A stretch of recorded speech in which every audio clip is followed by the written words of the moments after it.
disons que tel que nous sommes là, si nous venons dans l'église, la première des choses que nous devons savoir, que nous avons le rendez-vous avec notre Seigneur Jésus. Et cet rendez-vous-là, s'il arrive que la mort nous suivra avant le rendez-vous, sachez que la Bible dit que au son de la trompette, à la voix de la cage, les morts en Christ. Pourquoi? Parce qu'il y a ceux qui sont morts dans le Seigneur, qui vont aller dans le lieu qui répond dans le sein d'Abraham. Parce que quand un chrétien meurt, il ne va pas, je ne sais pas où, mais il va directement, il entre dans son 7e jour.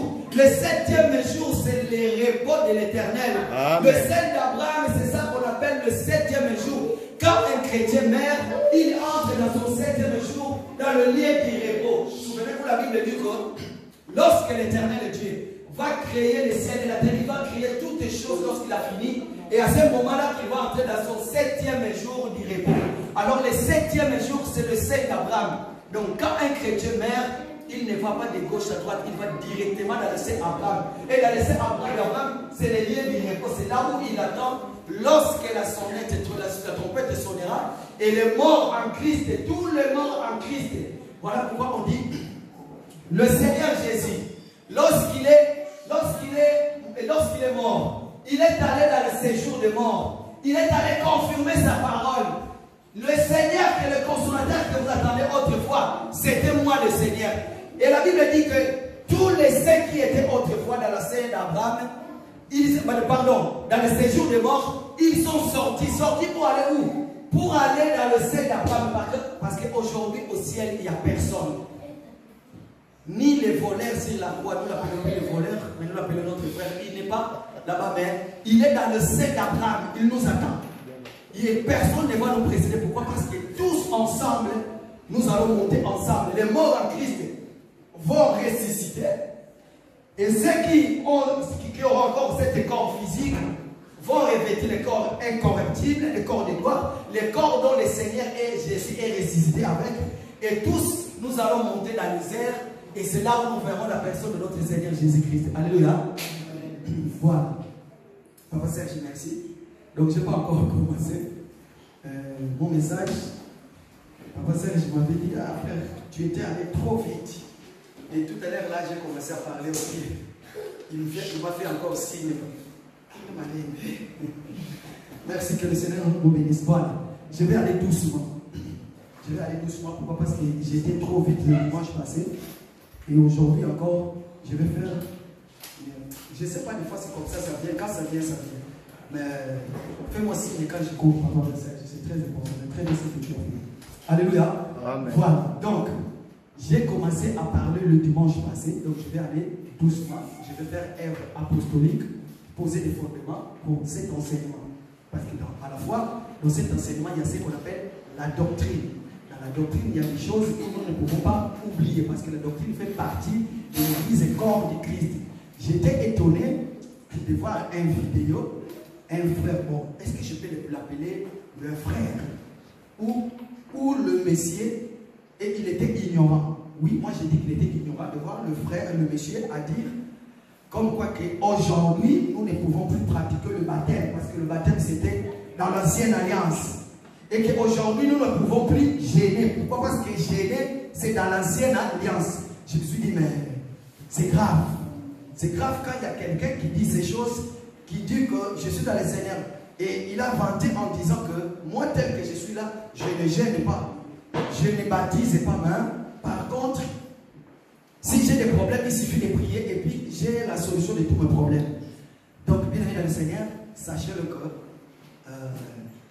lorsque le Seigneur Jésus, je parle de Jésus, tu vas comprendre une chose. Lorsque Jésus est venu, il y a des choses que le Seigneur Jésus a trouvées ici sur terre, et lui-même, il est passé par là, non pour l'abolir, mais lui-même, il est né dans la loi de Moïse, et il a marché par rapport à la loi de Moïse pour l'accomplir, et il y a des choses qu'il a changées. Et lorsque le Seigneur est monté au ciel, lorsqu'il est allé, lors du mouvement du Saint-Esprit, de la venue du Saint-Esprit, il y a des choses qui ont été faites, il y a des choses qui étaient dans la doctrine, qui a eu son accomplissement, que nous ne faisons plus aujourd'hui, tel que pour le pardon de péché, il faut immoler un bouc. Nous n'allons plus acheter l'agneau physique comme ça pour immoler. Pourquoi? Parce que le Seigneur Jésus a fait déjà cet acte-là. Il y a des choses que nous ne faisons plus. Mais bien aimé dans le Seigneur, laissez-moi vous dire, quant à ce qui concerne le baptême d'eau, qu'on appelle le baptême de Jean-Baptiste, aujourd'hui, nous le faisons. Pourquoi? Parce que nous, du moins que l'évangile que nous prêchons, nous avons les apôtres qui ont prêché cela. Le Seigneur est parti, poussé par le Saint-Esprit. Ils nous ont montré encore qu'eux-mêmes, ils ont continué à baptiser. Eux-mêmes, les apôtres, ils ont continué à prier, ils ont gêné aussi. Souvenez-vous, la Bible nous parle que lorsque Philippe est allé donner le baptême à l'énigme éthiopienne, c'était déjà le temps de la grâce. Le Seigneur était déjà parti, le Saint-Esprit est venu. Beaucoup de gens se sont baptisés. Vous allez voir, la Bible nous dit encore dans le livre des Actes des Apôtres. Il y avait des ministres dans l'église. Pendant qu'ils priaient et ils gênaient, le Saint-Esprit dit, mettez-moi à part. Ça veut dire que si les disciples l'ont fait, laissez-moi nous dire qu'aujourd'hui aussi, nous pouvons le faire. Mais tellement qu'aujourd'hui, il y a des gens, moi je crois que des fois passées, quelque part, on vous encadre et vous écoutez la parole pour ne pas conduire les gens dans l'erreur. C'est très important. Pourquoi? Parce qu'aujourd'hui, nous ne sommes pas de nous rendre compte, surtout pour nous qui passons devant, pour prêcher la parole, pour nous là, que les épaules commencent à nous dépasser dans le Facebook, dans les réseaux sociaux, quand tu es devant ton Facebook et tu te montres que c'est toi, et que tu te dis que ce que les autres font n'est pas ça. Et toi-même, est-ce que tu es aveugle qui se fait conduire par toi-même? Et que derrière toi aussi, il y a des foules. Et ces gens, quand ils disent ce genre de choses, et tu vois même, il y a des gens qui soutiennent, il y a des gens qui encouragent. Ah, nous t'aimons bien quand tu parles comme ça, quand tu dis des choses. Imaginez, on vous dit vraiment que toi qui es en vitesse, que tu es là. Donc ça veut tout simplement dire que tu ne peux plus gêner. Tu ne peux plus recevoir le baptême. Mais le Seigneur lui-même, il dit. Les gens sont venus voir Jésus. Seigneur, pourquoi tes disciples ne gênent pas? Jésus va prendre la parole, il va dire, as-tu déjà vu l'épouse mener le deuil pendant que l'époux est là? Ça veut tout simplement dire que moi, l'époux Christ, pendant que je suis avec elle, pourquoi? Parce que tout ce que vous voyez faire, les miracles, des choses qui se passent au milieu d'eux, par rapport à moi, parce que je suis là, voilà pourquoi, ce qui est à moi, c'est ça qui s'accomplisse dans leur vie. Pourquoi? Parce que moi-même, je suis là. Mais lorsque je ne serai pas là, en ce moment-là, ils m'énerveront d'elle. Il faut tout simplement dire qu'en ce moment-là, ils gêneront. Ils vont gêner. Ça, c'est très important. Et que le Seigneur nous aide. Voilà pourquoi, bien aimé dans le Seigneur, nous voulons que dans cet enseignement, que le Seigneur nous aide. Que nous soyons vraiment capables de comprendre. Je sais que nous comprenons déjà. Pour les autres, ce n'est qu'un rappel. Mais pour les autres, comprenez une chose. Si nous ne sommes pas affermis. Pourquoi? Parce que pour que Pierre soit affermi, la première des choses, Pierre a écouté le Seigneur. Après avoir écouté le Seigneur, le Saint-Esprit maintenant est venu. Or, le Saint-Esprit ne vient qu'en écoutant. La Bible dit la foi vient de ce qu'on entend. Lorsque tu entends, tu écoutes la voix du Seigneur, à ce moment-là, le Saint-Esprit vient en toi. Pourquoi? Parce que la parole que tu as écoutée, cette parole, elle te donne la conviction de croire et de continuer toujours à croire. Amen. Voilà. Voilà pourquoi nous avons dit, j'ai dit que aujourd'hui, je vais aller doucement, je vais aller mono, je vais expliquer, je vais refaire ce que j'avais fait le dimanche prochain. Comme ça, nous puissions tous comprendre ensemble. Et que nous allons monter. Donc, je suis dans le livre d'Exode, pardon. Exode chapitre 12. Nous allons toujours prendre le même texte de la Bible. Exode chapitre 12. Exode chapitre 12. À partir du 1er jusqu'au 14e verset. S'il y a un lecteur dans la salle.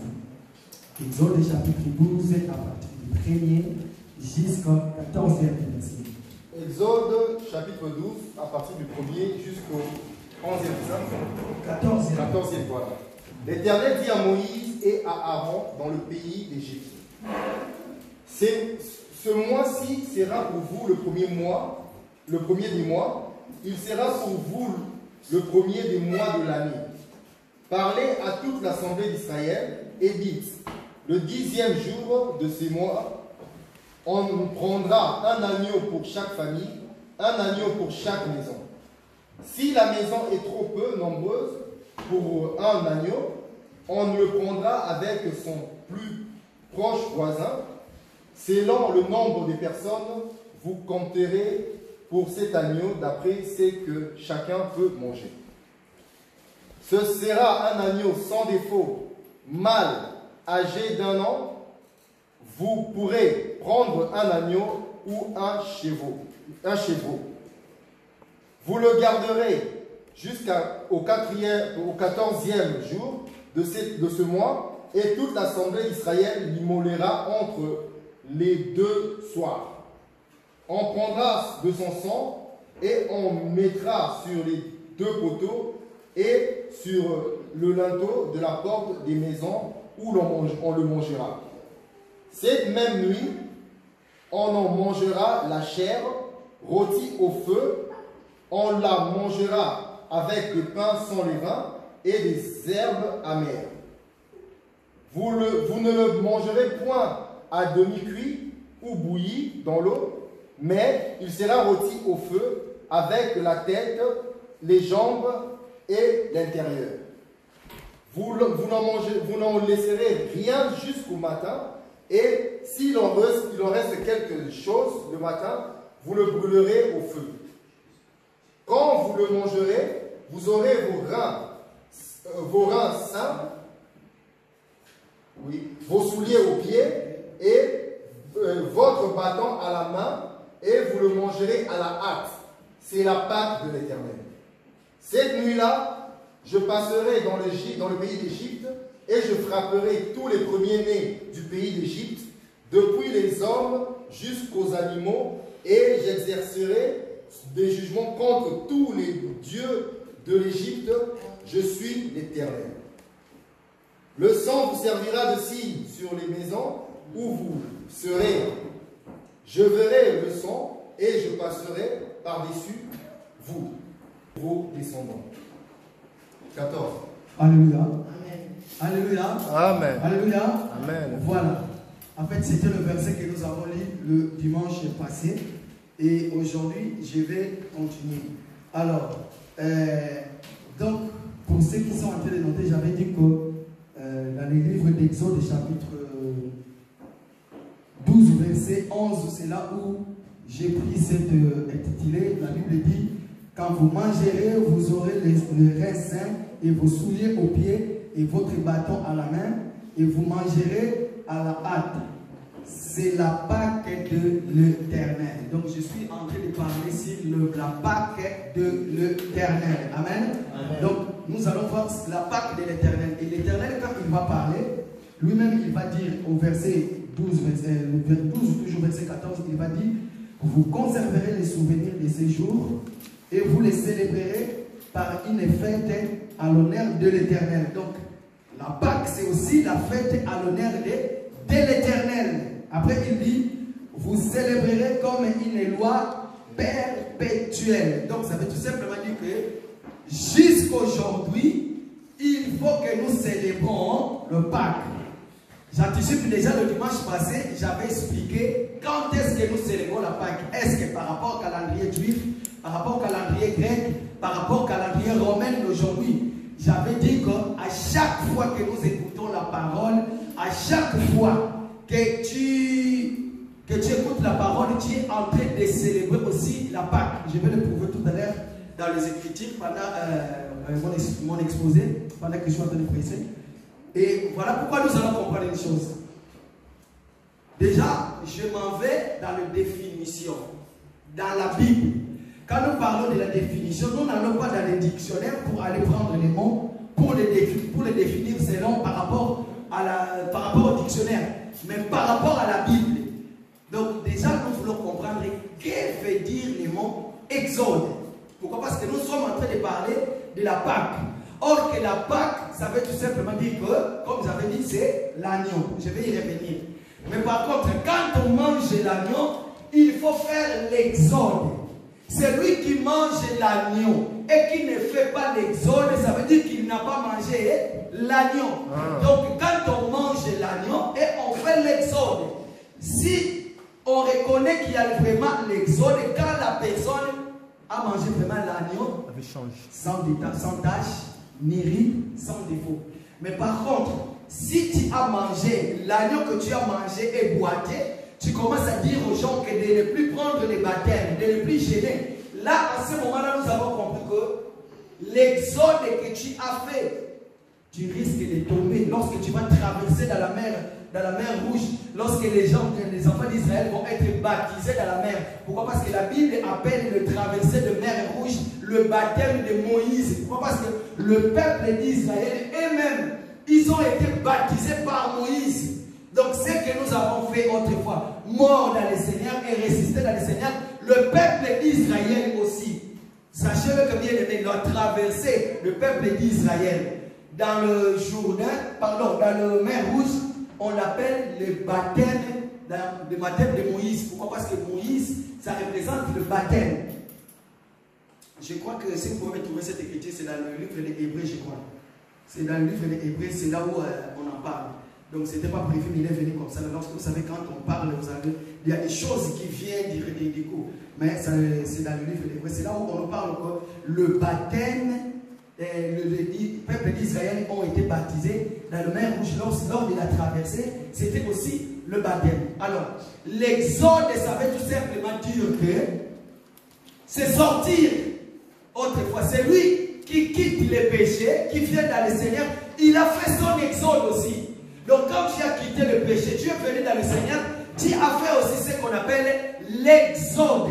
Et cet exode-là, ce n'est pas l'exode mondial. Pourquoi? Parce que c'est lui qui quitte la France, qui va en Belgique ou qui rentre chez lui en Belgique.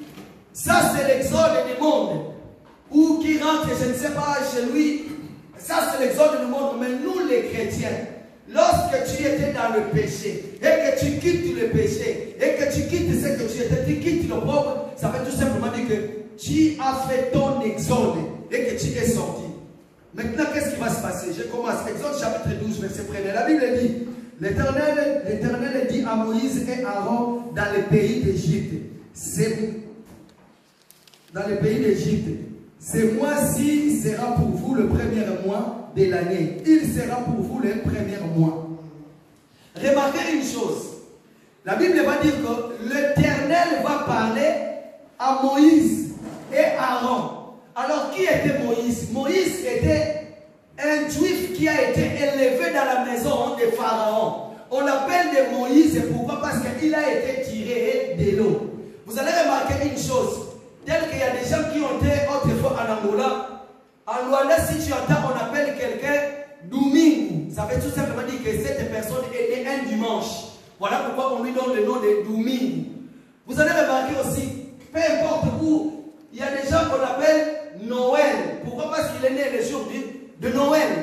Donc le nom c'est celui. Maintenant Moïse c'est quoi? Moïse on l'appelle Moïse. Pourquoi? Parce qu'il a été tiré des eaux. Donc tout celui qui a été tiré des eaux, ce sont des Moïse. Mais laissez-moi vous dire que parmi nous il y a des gens qui ont été tirés dans les eaux. Alléluia. Est-ce que tu crois que tu as été tiré dans les eaux? Amen. La Bible dit, écoute, la prostituée que tu vois, je suis dans le livre de Genèse, Apocalypse chapitre 12. Elle est assise sur les foules de peuples, des nations et des langues. Il a fallu que le Seigneur soit le pain qu'on a jeté dans l'eau. Et que ce pain-là, lorsqu'il est allé dans l'eau, il y a des gens qui ont mangé ce pain-là. Ils ont senti que cette pain-là avait une bonne saveur. Et ils ont quitté de l'eau, ils sont venus vers le Seigneur. Est-ce que vous m'avez vu? La Bible veut tout simplement dire que il y a le pain qu'on a jeté dans l'eau. Le but des pains là qu'on a jeté dans l'eau, pourquoi? Parce que cette prostituée-là était assise sur les peuples. Il nous a dominés autrefois. Voilà pourquoi, pour que nous puissions revenir dans le Seigneur, Maman Nina, qu'est-ce que Dieu a fait? Dieu est allé prendre Pierre. Pierre, tu es Pierre. Désormais, tu ne seras plus pêcheur de poissons, mais tu deviendras pêcheur. Donc, Pierre, maintenant, prends ton filet et jette-le dans la mer. Et lorsque Pierre a pris le filet, vous savez ce que Pierre a fait? Les poissons eux-mêmes, ils ont vu le filet de Pierre, ils ont dit, désormais, cette filet-là, ça me dit quelque chose. Je vais aller me glisser dans le filet pour faire mon exode, pour que je puisse sortir de l'eau. Je sais pas si vous pouvez comprendre. Amen, amen, amen. Donc, ça veut tout simplement dire que chaque personne qui écoute la parole, comme la Bible le dit, Exode chapitre 12, verset 1er, L'Éternel parla à Moïse et à Aaron dans le pays de l'Égypte. Donc, avec tout simplement dire que je rentre dans le livre de Genèse. Genèse chapitre 2, verset 16. Vous allez comprendre une chose. La Bible dit que l'Éternel, Dieu, planta un jardin en Éden. Mais qu'est-ce qu'il va faire? Dieu ne va pas prendre la terre du jardin, mais Dieu va prendre la terre qui était hors du jardin. Et lorsque Dieu va prendre ça, dans la terre, il va prendre la terre au milieu de la terre. Et cette terre-là, il va former l'homme. Ça veut tout simplement dire que la terre dont Dieu a utilisé, cette terre-là a fait l'exode pour rentrer dans le jardin. Amen. Amen. Je vais aller doucement. Amen. Je voulais simplement que vous me compreniez. Pourquoi? Parce Très que bien. quand tu es ma sœur, je ne veux pas que tu puisses. Ça veut tout simplement dire que aujourd'hui, quand tu es dans le Seigneur et que tu as mangé l'agneau et que tu as traversé le Jourdain, nous devons voir les fruits du Jourdain. Pourquoi? Parce que tu as été baptisé dans l'eau. Or que lorsqu'on traverse le Jourdain, vous savez ce qui se passe lorsqu'on traverse le Jourdain. La Bible dit lorsqu'on fait l'exode, en ce moment-là, il faut qu'on chante. Pourquoi? Souvenez-vous, on nous a parlé, la frère Gloire nous a parlé, il nous a dit que c'est lui, c'est lui qui respire, loue le nom de l'Éternel. Or que tout le monde ne peut pas louer. Voilà pourquoi. Elle s'appelle comment? Elle s'appelle Anne. Anne a fait quoi? Elle a chanté de l'autre côté. Elle n'a pas chanté en Égypte parce que tout le temps qu'il était en Égypte, elle n'a pas chanté. Mais lorsqu'il est traversé, lorsqu'elle a reçu les baptêmes, elle a traversé la mer Rouge, elle est arrivée de l'autre côté. C'est à ce moment-là elle a chanté. Pourquoi? Parce qu'elle avait fait l'exode. Et dans les chansons, lorsqu'elle chantait, elle disait encore quoi?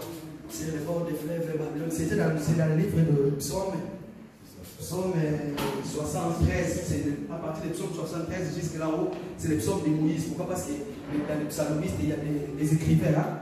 Il n'y a pas que David. Il y a David, Asaph, Moïse. Il y a qui encore? Il y a qui encore qui a écrit le livre de psaume? En fait, il y en a beaucoup. Voilà, ce sont des choses qu'on nous a